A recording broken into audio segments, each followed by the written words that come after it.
The diseases of attitude. It's never that pleasant to talk about the negative, but we got to talk about it because life is part negative. These attitude diseases are like weeds that grow in the garden. It's a normal part of life. Here's a good phrase to note. Negative is normal. It's not successful, but it's normal. It's part of life. And here's the next key, in my opinion. You must learn to handle the negative. Don't ignore it. Handle it. Now, I know some people teach the other way. And listen to them, and listen to me, and then make up your own mind. Right? Don't be a follower. Be a student. But I say you got to handle the negative. You don't have to live in it. You don't have to dwell on it. But you do have to handle it, my opinion. I know some people teach, just turn your head real quick and say, there's no weeds, there's no weeds, there's no weeds. They'll take your garden. So you've got to handle the negative. Here's what part of it is. It's called the Great War Between Good and Evil. Mr. Reynolds and I are working on a new book this year called The Great War Between Good and Evil.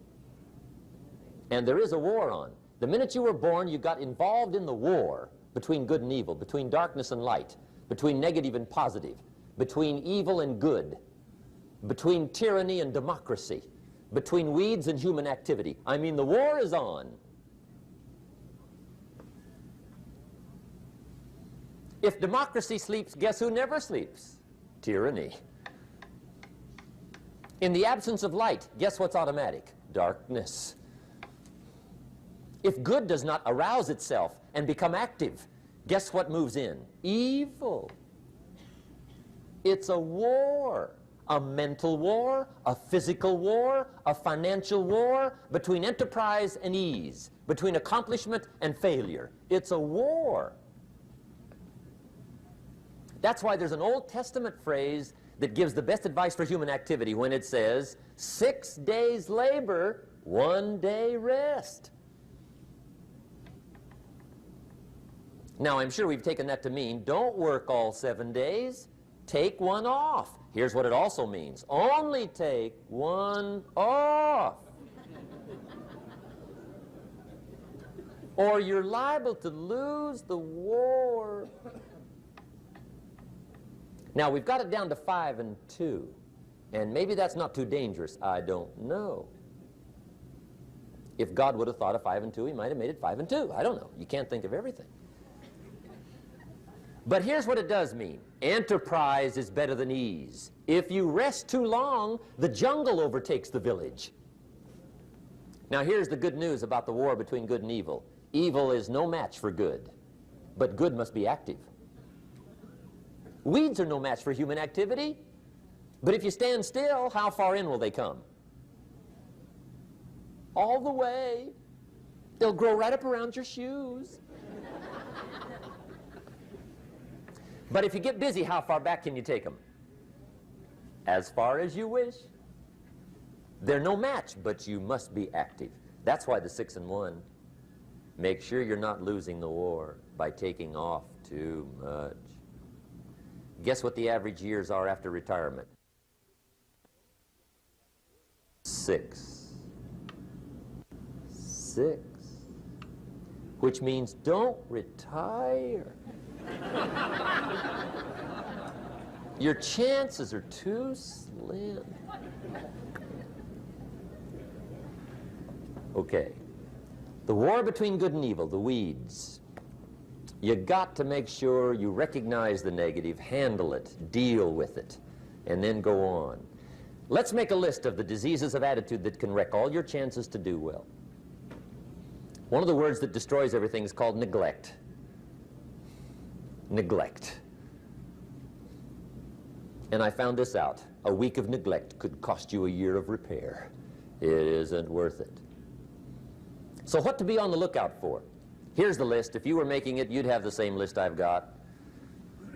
Right? We're not covering anything new tonight. This is a reminding session, not a teaching session. But it doesn't hurt to go over it again. Here's the list. Attitude diseases. Number one is indifference. The shrug of the shoulder. The guy's not even concerned. He's just drifting. This is called the mild approach to life. A disease known as mildness.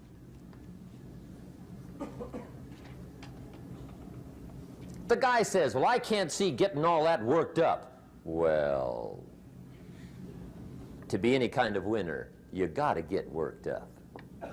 There's one problem with drift. You cannot drift to the top of the mountain. And the good Lord said in the closing chapters of the Bible, here's the best way to live, one way or the other. That's best. Hot or what's next best? Cold is next best to hot. Not the half-baked middle, lukewarm, not too hot, not too cold. What a sad way to live. I think what it means is pick a direction and go with everything you got. Just pick one and go. Somebody says, yeah, but what if it's the wrong direction? You'll find out quicker. It won't take you 25 years to wake up and say, oh no, I've been walking the wrong road. I told my staff the other day, next best to prosperity is adversity. If one doesn't get you, pray for the other. We all do better from one of two reasons, inspiration or desperation. And I don't wish anything bad on you tonight, but if you're not inspired, I hope a wagon comes down your rut. Whatever it takes to get you to try harder, read more, set your goals, and go for it. Somebody asked me one time, what quality would I pick if I wanted to work with somebody? And you know what I picked first? Number one, strong feeling. Please, number one, give me somebody that feels strong. About most anything, I don't even care. Just so they believe it. Even if they disagree with me. Wonderful. Just so they disagree vigorously. I'm not saying it's easy to win those kind of people to your point of view, but I'd rather do that than to try to resurrect people from the dead. Pump them up every month, pump them up, pump them up. I pass. The good Lord needs a leader for the early Christians. Remember the early days of the Christians? Not like today. If you were to stand up in the early days and say, I'm a Christian, cut off your head, toss you and your wife in jail, let you rot. I mean, those were ugly days. Being a Christian back then was not called socially acceptable. They didn't have 125,000 in the Los Angeles Coliseum to hear Billy Graham on a Sunday afternoon. Not back in those days. Back in those days when the Christians got in the Coliseum, it was a different story, right? I mean, the word was, stay out of the Coliseum, especially on Sunday. Last Sunday was Lions 33, Christians nothing. See, those were mean, tough struggle days for the Christians. Now, when the days are mean and tough and struggling, you got to have some kind of leader. Do you know who the good Lord picked for the leader when the days were mean and ugly? Saul. From Tarsus. That's who he picked, Saul. I'll tell you what, I would have picked him. You would have picked him. Anybody would have picked Saul. Saul was one of those incredible guys. Once he got into something, look out. Everybody in the community knew what Saul was in. Because whatever he joined, he'd flip all the switches, open up all the dials, turn on all the faucets, and go like mad. He was known as All-Out Saul. I mean, he was something else. Now, at first, it wasn't working out well. Saul hated Christians, which makes a poor leader, right? I mean, that won't work. Saul got this bug somewhere about the Christians. He got to hating Christians. And he hated them so bad, every time somebody would say Christian, he'd fly into a rage. And I guess he decided one day, it was his mission in life to get rid of all the Christians. He was Saul anyhow, could do most anything he wanted to. So he got him these letters of authority to go around to the various communities and hunt down the Christians. They said, do whatever you want to with them, Saul. They're unpopular anyhow. Drag them in the streets, whip them, stone them, torture them, kill them. You mention the name Saul from Tarsus to the early Christians. I'll tell you what they would do. They would run, hide, lock the doors, leave town, dive underground. I've been in the catacombs of Rome where they hid. He was mean. I mean, terribly mean. But remember the story? One day Saul's making it for Damascus. Heard about some new Christians, flies into a rage, takes off for Damascus. And the story said he was angry. There's a little sentence in the story that says, on his way to Damascus, he was breathing out threatenings and slaughter, which meant he felt rather strong about the idea, right? That's strong. That's strong. But on this journey, right, according to the story, as Saul was making his way to Damascus, the good Lord looks down out of heaven and says, there's my man, Saul. He's got to be something else. And according to the story, this great light shines out of heaven, knocks him flat, right off his horse, grinds his face in the dirt, and blinds him for 3 days. The good Lord using recruiting tools we can't use, but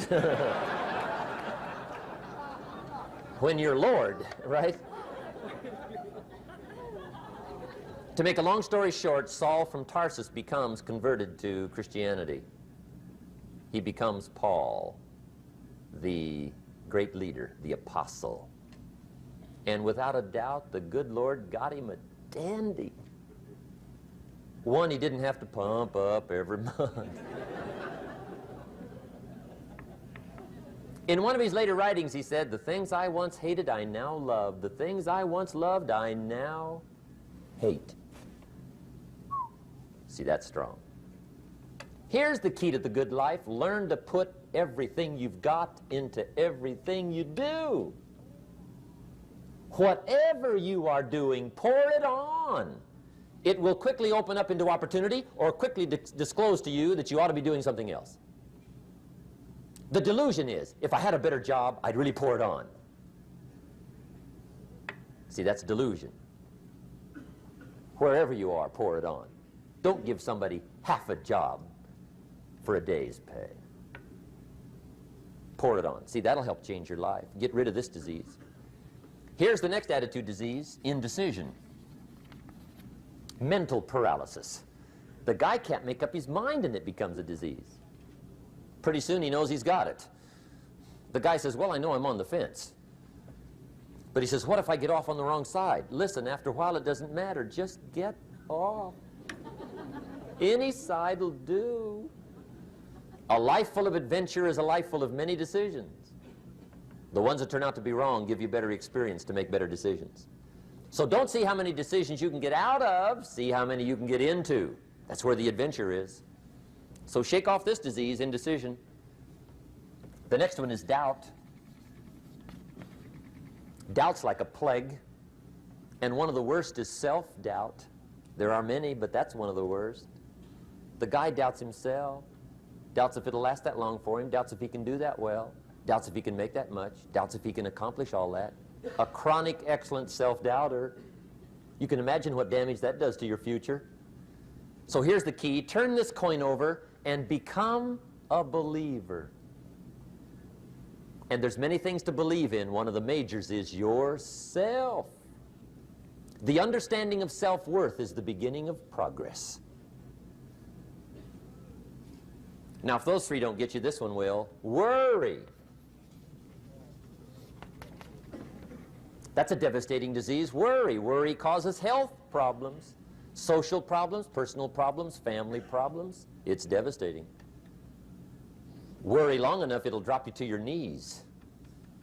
Could reduce you to begging. I know how bad this one is. I used to have it bad. I used to be known as a super worrier. Not a super warrior. No, super worrier. My family wished I'd have been a warrior. I got those years to make up for. But I'll tell you what. My advice to you is do what I finally did on worry. Give it up. Who needs it? I'm not saying it's easy. I'm saying it's worth it. It took me almost 1 year to kick the worry habit, and it was not an easy year. It was one of the toughest years I ever spent, but I finally got that monkey off my back. And I discovered you could live the most incredible life free of worry. Not free of challenge, not free of difficulty, free of worry. I learned how to do it, and you can. Here's the next attitude disease. Over caution. Some people never will have much. They're too cautious. Now, you can also be too reckless, but you can also be too cautious. This is called the timid approach to life. And my caution was always the risk. Risk used to drive me right up the wall. I used to say, what if this happens? It's called the language of the poor. What if this happens? And on top of that, if this was to happen, look at the fix I'd be in. I'd better not try. I could always ace myself out. Then I'll tell you what changed my whole life when I finally discovered it's all risky. The minute you were born, it got risky. If you think trying is risky, wait till they hand you the bill for not trying. If you think investing is risky, wait till you get the tab for not investing. See, it's all risky. Getting married is risky. Having children is risky. Going into business is risky. Investing your money is risky. It's all risky. I'll tell you how risky life is. You're not going to get out alive. That's risky. The Englishman says, well, if that's the way it's going to work out, let's give it a go. Right, that's what it's for. Give it a go. Somebody says, yeah, but I'm looking for safety and security. Fine, then huddle in a corner. We'll cover you with a sheet, bring you 3 meals a day. And we'll protect you, feed you, look after you, care for you. We won't let anything happen to you, and you'll probably live to be 100. The guy said, well, yeah, I'd live to be 100. But what a way to live. Right. What a way to live, safe and secure. Don't ask for security. Ask for adventure. Better to live 30 years full of adventure than 100 years safe in the corner. And see, it's not important how long you live. What's important is how you live. Here's the next attitude disease. We're almost through with this motley list. In fact, we're almost through. Hang on. The next one is pessimism. Pessimism, the deadly disease of always looking on the bad side, the problem side, the difficult side, checking all the reasons why it can't be done. The poor pessimist leads an ugly life. He doesn't try to figure out what's right. He tries to figure out what's wrong. He doesn't look for virtue. He looks for faults. And when he finds them, he's delighted. How ugly. This is the poor guy looks through the window, doesn't see the sunset. He sees the specks on the window.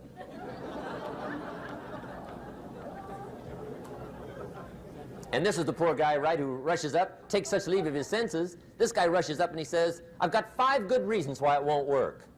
He's so dumb he doesn't know all he needs 1. He's got 5.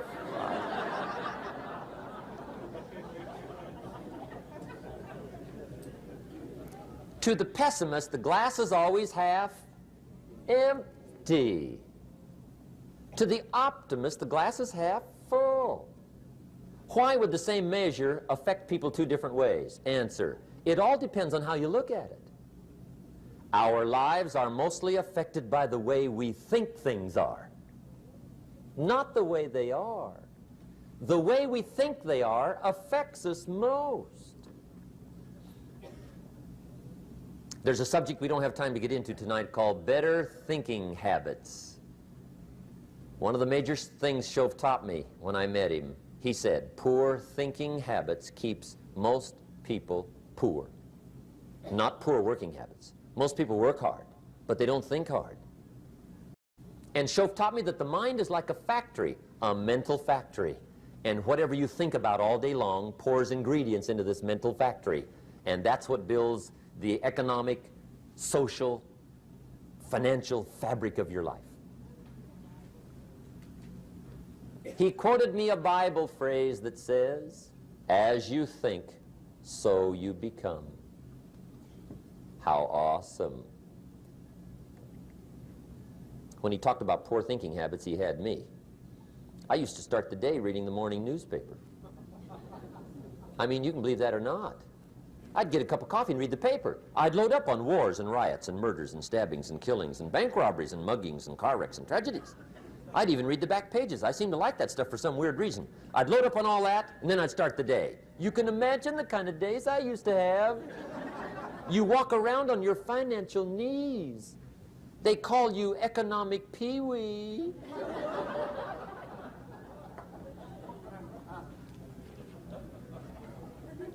The guy says, I want to be a great leader. Wonderful. The first thing we do is follow him to his house. When we get there, we walk in and check his library, number one. Somebody says, well, why check his library? The reason is because what a man reads pours massive ingredients into his mental factory, and the fabric of his life is built from those ingredients. You would not believe what some people have got in their house to read. You would not believe. One of the best dressed up words I know for a lot of it is trash. Can you imagine dumping a barrel of trash into this mental factory every day and coming out with a rich, dynamic, positive life? It can't be done. You might as well try making a cake with cement. The kids back in Danbury, Connecticut, high school, they're asking me questions one day. I'm talking to the kids. Kids got good questions these days. One of them said to me, Mr. Rohn, how do you build the good life? I said, it's simple. It's not easy, but it's simple. Here's how you build anything. Select the right ingredients, keep out the wrong ingredients, and it starts with thought. Everything starts with thought. So you must be wise and careful what you think about, because that starts everything. You got to be wise and careful. I asked the kids, what would happen if somebody dropped sugar in my coffee? They said, well, you'd be okay. I said, what if somebody dropped strychnine in my coffee? They said, well, you'd be dead. I said, correct. Lesson one, life is both sugar and strychnine. You gotta be careful. I said, what if my worst enemy drops in the sugar? They said, will you be okay? I said, what if my best friend, even by accident, drops in the strychnine? They said, well, you'd be dead. I said, correct. Lesson two, watch your coffee.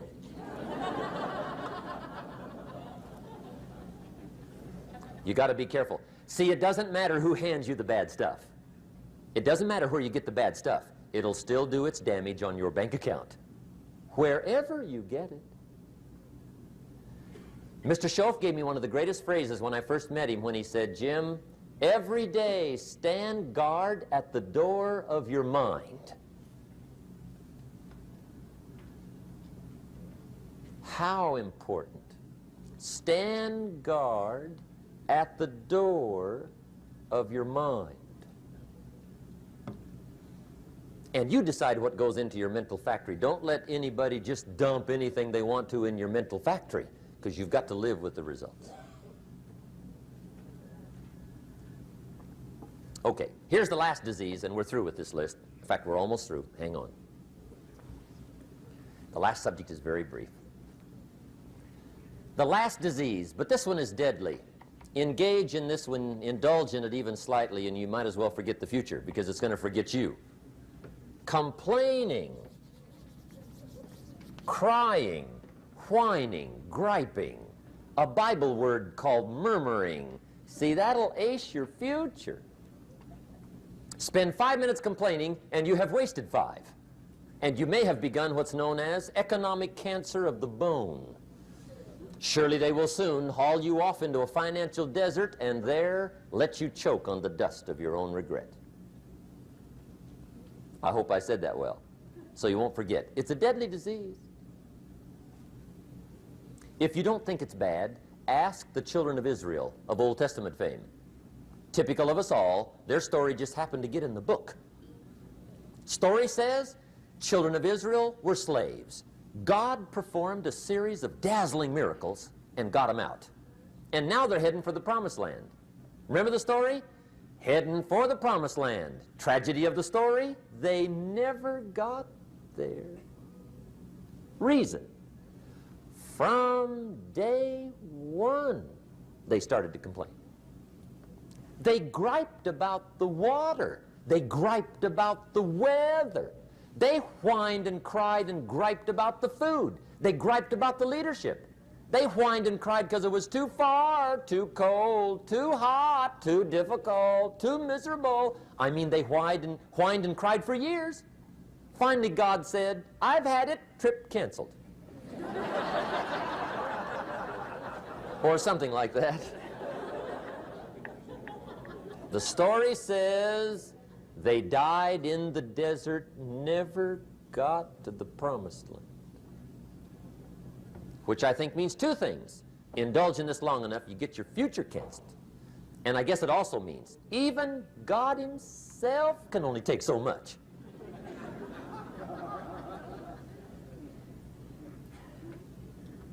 Okay. Just be on the lookout of the things that can destroy all the good you start. The war is on.